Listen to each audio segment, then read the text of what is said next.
नमस्कार, कैसे हैं आप लोग। मैं बाबा ज्ञानचंद लेकर आया हूँ फिर से कुछ नया वीडियो, कुछ नया टॉपिक पर। ये ना वीडियो थोड़ी अलग है और थोड़ा सा बहुत दबे मन से बना रहा हूँ, भारी मन से बना रहा हूँ। मुझे लिटरली अच्छा नहीं लग रहा है, बट आप लोगों से रूबरू होना था और आप लोगों को ये इन्फॉर्मेशन शेयर करना था, इसलिए आया। अभी एक खबर आई है, आप लोग इससे अवगत हो ही गए होंगे और अभी तक तो आपको पता चल ही गया होगा।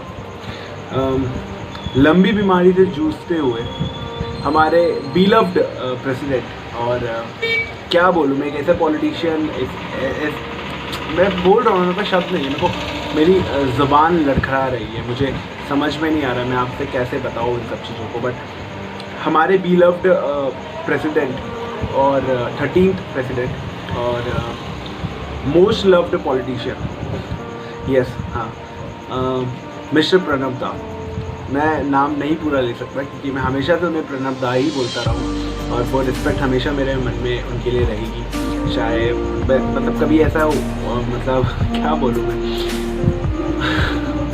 वो लिटरली वो एक ऐसे पॉलिटिशियन है जो शायद मतलब हर एक इंसान के दिल में होंगे और हर एक इंसान उनको प्यार करता होगा, भले ही वो किसी भी पार्टी का क्यों ना हो, भले वो बीजेपी का हो या वो कांग्रेस का हो या वो कोई भी ऐसी पार्टी का हो जो शायद एक दूसरे को नहीं पसंद करते हो, पर उस इंसान को, मतलब मिस्टर प्रणब दा को, भारत रत्न प्रणब दा को, वो हर कोई इंसान प्यार करता हो।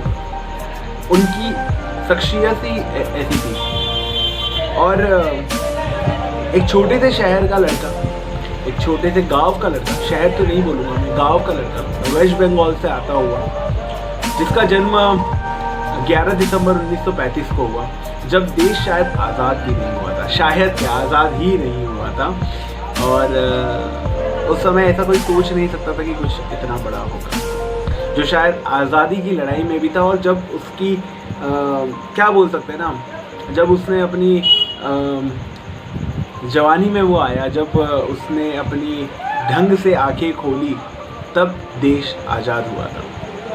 मतलब ठीक उनके बर्थ के, पैदा होने के 12 साल के बाद देश आज़ाद हुआ। और ये लिटरली मतलब हर किसी को नसीब नहीं होता कि जो आज़ादी के पहले पैदा हुआ हो, वो भी इतने टाइम पहले, और उसको इतना सब कुछ मिला। एक बहुत ही बड़े लीडर के रूप में जो उभरे हैं, एक पार्टी के जो इंडिया में मतलब सबसे बड़ी पार्टी कहा जाता है, जिसके अंदर सस्टेन करना बहुत मुश्किल होता है, उसके अंदर एक सीनियर लीडर के रूप में वो थे, जिन्होंने बहुत सारी पोस्ट संभाली, बहुत सारा काम किया उस पार्टी के लिए, और उस पार्टी के अहम फैसलों में हमेशा वो थे। चाहे वो इमरजेंसी का टाइम हो, चाहे वो राजीव गांधी जी के आने के पहले का टाइम हो, इतनी पोस्ट हमारी, इतना सब कुछ किया। प्रणब दा आपने कितना कुछ किया। उनकी अगर कुछ प्रमुख उपलब्धियों के बारे में अगर हम बात करें तो उसके अंदर सबसे पहले आपको पता ही है भारत रत्न आता है, जो कि यस वो भारत के हमारे रत्न थे, एक अमूल्य रत्न थे, जो मतलब उस श्रेणी के इंसान थे, ये जिस श्रेणी के लोग मतलब जिनकी पूजा करते हैं। तो प्रणब दा उन लोगों में से आते हैं। और भारत रत्न हो, और साथ ही साथ दूसरा जो ऑनरी अवार्ड उनको मिला है, और मिला क्या है, ये उनके लिए ही बना है, मैं तो ऐसा बोलूँगा। ये मतलब हम कोई नहीं होते उन्हें कुछ देने वाले, उन्हें अवार्ड देने वाले या उन्हें ऑनर करने वाले। वो अपने आप में इतनी बड़ी शख्सियत है कि उन्हें कोई अवार्ड्स की कोई बहुत ज़रूरत नहीं है। फिर भी पद्म भूषण और भारत रत्न, दो ऐसे अवार्ड जो कि उनकी फहरिस्त में सबसे टॉप पर रखे जाएंगे और सबसे ऊपर रखे जाएंगे, जिनके कारण शायद उन अवार्ड्स का नाम हो गया, उनका सम्मान हो गया प्रणब दा को मिलने के बाद। तो वो कुछ ऐसा मतलब था उनका अभी तक जीवन। ओके, अगर हम बात करते हैं कि उनके जो अभी तक रोल्स उन्होंने प्ले किए, यस उन्होंने रोल्स प्ले किए, उन्हें कोई मतलब पद नहीं दिया गया, उन्हें रोल दिया गया कि आपको ये करना है, और वो उस रोल में बखूबी निभाए। भले ही वो मतलब पिछले रोल से बिल्कुल अपोजिट हो, बिल्कुल उलट हो, बट उन्होंने जो भी रोल, जो भी पद, जो भी उन्हें ऑफिस दिया गया, उन्होंने बखूबी उसको निभाया। बहुत ही कम लोग होते होंगे, बहुत ही कम शायद अभी तक पॉलिटिशियंस होंगे जिन्होंने एक नहीं, दो नहीं, मतलब चार प्राइम मिनिस्टर्स के अंदर में काम किया है। आप समझ सकते हैं, मतलब एक प्राइम मिनिस्टर नहीं, दो प्राइम मिनिस्टर नहीं, तीन प्राइम मिनिस्टर नहीं, 4 प्राइम मिनिस्टर के अंदर जिन्होंने काम किया और जिन्होंने कार्यकाल देखा है। अंडर भी मैं नहीं बोलूँगा, मैं ये बोलूँगा जिनका कार्यकाल देखा है और जिनको सपोर्ट किया है, हाँ, जिन प्राइम मिनिस्टर्स को सपोर्ट किया है। और आपको जानकर शायद आश्चर्य हो कि प्रणब दा कांग्रेस के थे और नरेंद्र मोदी कट्टर बीजेपी के, तब भी साथ में आपसी सामंजस्य बनाकर दोनों ने काम किया। तो ऐसे कुछ थे प्रणब दा। पहली अगर मैं उनकी रोल को देखूं, जो उन्होंने बहुत अहम रोल निभाया था, वो था इंदिरा गांधी जी के टाइम पे। उस समय इमरजेंसी भी लगी हुई थी, बहुत लोगों ने क्रिटिसाइज किया, क्योंकि इमरजेंसी के टाइम पे जो क्रिटिसाइज करने में जो पॉलिटिशियंस आते थे उसमें प्रणब दा का भी नाम था। और शायद उस समय उनका सूर्य उदय ही हो रहा था पॉलिटिकल करियर का, और उसके पहले भी बहुत सारे अहम किरदार निभा चुके थे, बट वो उस समय की बात है, ये जब उनका करियर पीक पे होना चालू हो चुका था। उसके बाद फिर 1982 का दौर आता है। 1982-84 में फिर से उन्हें एक रोल अहम मिलता है, और उस अहम किरदार में भी वो बहुत अच्छे से बैठते हैं। जब तक प्रणब दा एक बहुत ही नामी, एक बहुत ही उभरे हुए पॉलिटिशियन के रूप में सामने आ चुके थे, और वो उभर चुके थे कि हाँ, उनके अंदर जो शक्ति है वो ही कांग्रेस को आगे ले जा सकती है। पर हाँ, कहते हैं ना कि मतलब जब भी कोई इंसान बहुत ऊपर जा रहा है तो उसे नीचे खींचने वाले लोग भी बहुत सारे होते हैं। यहाँ मैं किसी को डिमीन नहीं कर रहा हूँ, मैं किसी को गलत नहीं बोल रहा हूँ, बट हाँ, ये उनके साथ था। इंदिरा गांधी जी के बाद में उन्हें सक्सेस किया उनके बेटे राजीव गांधी जी ने, और राजीव गांधी जी के कारण प्रणब दा शायद साइडलाइन हो गए, और जो शायद वो और काम कर सकते थे कांग्रेस के लिए, जो शायद बहुत बाद में हुआ, वो शायद बहुत पहले हो सका था। अगर हरित क्रांति आ सकती है तो साथ में औद्योगिक क्रांति भी तभी आ सकती थी, पर उस समय शायद देश को यह मंजूर नहीं था, और उस तब के प्राइम मिनिस्टर राजीव गांधी जी को भी यह मंजूर नहीं था कि इतना अच्छा कोई कैसे उनके साथ काम करे।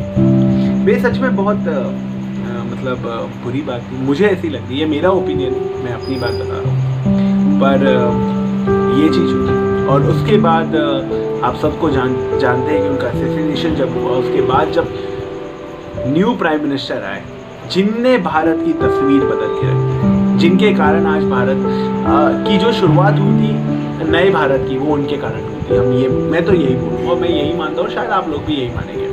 ठीक है, वो प्राइम मिनिस्टर थे मिस्टर पीवी नरसिम्हा राव, और तब के फाइनेंस मिनिस्टर मनमोहन सिंह, और उसके साथ में ये एक्सटर्नल अफेयर मिनिस्टर आते हैं प्रणब दा। मतलब भैया प्रणब दा क्या बोले, फिर से नए रूप में आए, नए चेहरे में आए, और इस बार कुछ बड़ा करने के लिए आए, और इस बार जब मौका दिया गया उसे पूरी तरीके से बुनाया, और इन दिनों ने मिलकर भारत की रूपरेखा बदल दी, और कुछ नई शुरुआत हुई। तो इस तरह प्रणब दा आगे बढ़े, और फिर सोनिया गांधी जी आई 1998 में, और फिर लोकसभा की सीट हुई, लोकसभा जीते। शुरुआत हुई थी राज्यसभा से, जो इंदिरा गांधी जी थी ना, उन्होंने मतलब लोकसभा में सीट नहीं जीत पाने के कारण उनको क्या किया गया था, इंदिरा गांधी जी ने राज्यसभा मनोनीत किया, और राज्यसभा से शुरुआत हुई थी। कि अगर हम शुरुआत देखी जाए तो पहली लोकसभा सीट जब इन्होंने जीती वो 1998 के इलेक्शन के बाद में थी। सोनिया गांधी जी जब आ चुकी थी तब इन्होंने पहली लोकसभा सीट जीती।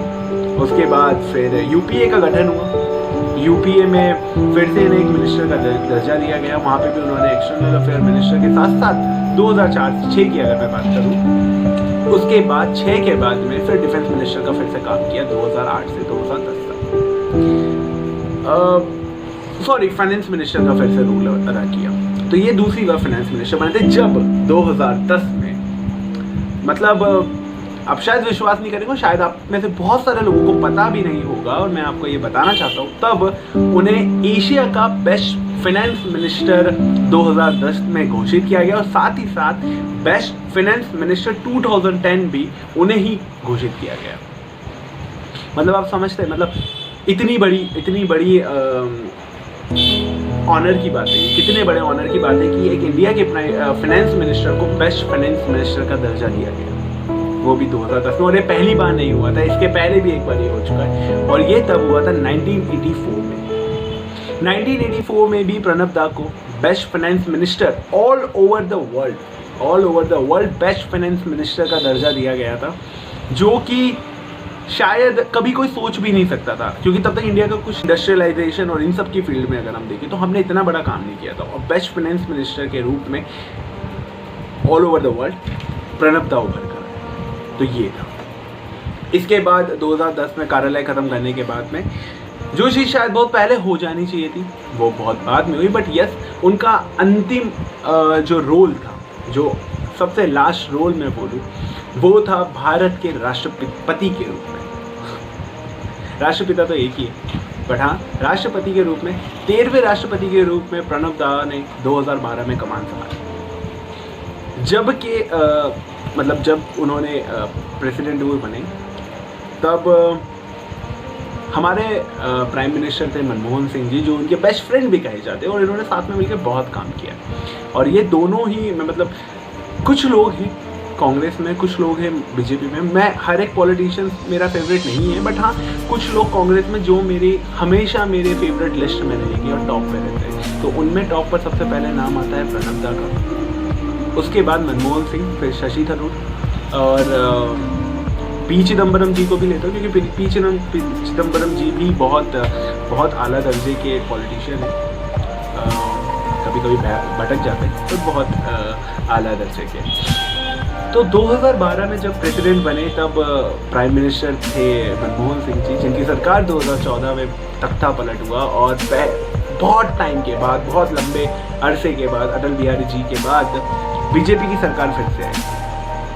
अब ये समझिए, एक प्रेसिडेंट 2 प्राइम मिनिस्टर्स के साथ में काम कर रहा है, एक प्राइम मिनिस्टर जो उनके फ्रेंड थे, एक प्राइम मिनिस्टर जो उनकी अपोजिट पार्टी के थे, जो बिल्कुल उनसे विपरीत धारा के चलने वाले थे, और जिनकी सोच बिल्कुल उलट थी, उनके साथ में भी काम करा, और इतना बखूबी कि कभी भी ऐसा लगा नहीं कि नरेंद्र मोदी जी दूसरी पार्टी के हैं या प्रणब दा जी दूसरी पार्टी के। हमेशा दोनों ने साथ मिलकर काम किया, जब भी कोई ज़रूरत पड़ती थी वो हमेशा खड़े रहते थे और पार्टी की मदद करते थे। ये हर एक, ये मैं नहीं कह रहा हूँ, ये मेरे शब्द नहीं है, अभी मैं आपसे कह रहा हूँ, बट हाँ, बीजेपी का हर एक सीनियर लीडर, हर एक सीनियर जूनियर जो भी लीडर है, जब से उन्होंने पार्टी की कमान संभाली है, जब से उन्होंने वो सत्ता में आए हैं, तब से हर एक मिनिस्टर, सीनियर मिनिस्टर, जो कैबिनेट मिनिस्टर है, वो यही कहता है कि प्रणब दा से हमें बहुत कुछ सीखने को मिला। अभी कुछ टाइम पहले मैं टीवी पे सुन रहा था, मिस्टर रविशंकर प्रसाद जी कह रहे थे कि जब भी मैं कुछ करने जाता था, जब मैं विदेश यात्रा पे जाता था, तो मैं प्रणब मुखर्जी जी से, प्रणब दा से मैं मशवरा लेकर जाता था, उनसे पूछ कर जाता था कि क्या करना चाहिए, कैसे करना चाहिए। नरेंद्र मोदी जी की आपने बहुत सारी फ़ोटो देखी होंगी, जहाँ पर वो पाँव छूते हुए उनके नज़र आ रहे हैं, और उनका आशीर्वाद लेकर ही कोई काम की शुरुआत की। 2017 में उनका कार्यकाल ख़त्म होता है, और ये उनकी लास्ट जर्नी रहती है as a politician, as a in a government of India. वो उनका लास्ट जर्नी होता है, वहाँ पे उनका जर्नी ख़त्म होती है, बट उसके बाद भी जर्नी कंटिन्यूज रहती है। फिर रामनाथ कोविंद जी द्वारा उन्हें भारत रत्न की बहुत बड़ी उपाधि से सम्मानित किया जाता है, और उन्हें मतलब क्या बोलूँ मैं नहीं कह सकता, बहुत सारी चीज़ें जो कि कहने के लिए, उनके लिए, ये सब तो उनका करियर था। करियर ही इतना बड़ा है कि उसमें ही मैं अगर बनाऊँ तो कम से कम आधे घंटे की वीडियो हो जाए, 15 मिनट हो चुके हैं, और अभी भी बहुत सारी बातें कहने के लिए, बहुत सारा मन में है उनको बताने के लिए। और मैं वो एक मतलब समुद्र के समान है, आप अगर 1-2 बाल्टी पानी निकाल भी लेंगे तो आपको समझ में नहीं आएगा। उनका पास इतना नॉलेज था, वो इतने नॉलेज के धनी थे, हर एक चीज़ पे उनको पता था, हर एक बात आप उनसे जान सकते हैं, आप उनसे पूछ सकते हैं। वो आपको कभी खाली हाथ नहीं लौटेंगे। आप अगर उनके साथ अगर 10 मिनट में बैठे ये सब मुझे कैसे पता? अगर मन में आपके लोगों के ये सवाल आता होगा तो मैं आपसे कहना चाहूँगा ये मुझे सब इसलिए पता है क्योंकि मैं बहुत पढ़ा हूँ उनके बारे में। मुझे बहुत दिल के करीब लोगों को पास में बुलाया है। पर ठीक, हमेशा हमारे पास ही थोड़ी कोई अच्छे लोग रहेंगे, ऊपर वाले को भी शायद अच्छे लोगों की ज़रूरत है। प्रणब दा, आप हमेशा याद रहेंगे। विल मिस यू प्रणब दा, और दिल से सैल्यूट है आपको। You are the soul of our Indian government and आप इस पार्लियामेंट में हमेशा याद रहेंगे। शायद आपके नाम पर कोई पार्लियामेंट का नाम भी किया जा सकता है, और आप बहुत करीब हैं, आप बहुत करीब हैं। 11 दिसंबर 1935 से 31 अगस्त 2020। जय हिंद दोस्तों। बाबा ज्ञानचंद हमेशा यही दुआ करता रहेगा कि आप जहाँ भी रहें स्वस्थ रहे, अच्छा रहे। भले ही नहीं हमारे बीच में, पर आप जिनके बीच में आप वो भी बहुत लेजेंडरी लोग हैं, क्योंकि इस साल ना आपको कंपनी देने के लिए वहाँ पे बहुत सारे लोग हैं जो शायद क्या कहें, not rest in peace, leave in peace. Pranab दा, दिल से शुक्रिया सब चीज़ों के लिए जो आपने किया है, जो अभी तक आपने हमें दिया है, और इस भारत देश को गौरवान्वित करने के लिए धन्यवाद, बहुत सारा शुक्रिया। बाबा ज्ञानचंद की टीम की ओर से आपको भगवान आपकी आत्मा को शांति दे, और आप उतने ही अच्छे से रहे जितने अच्छे से आप हमारे बीच में रहे। और मैं कुछ नहीं बोल सकता, बहुत कुछ हो गया, बहुत बोल चुका हूँ।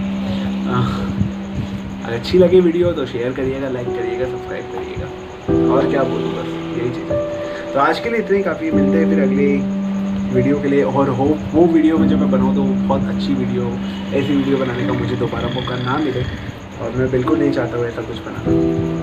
धन्यवाद।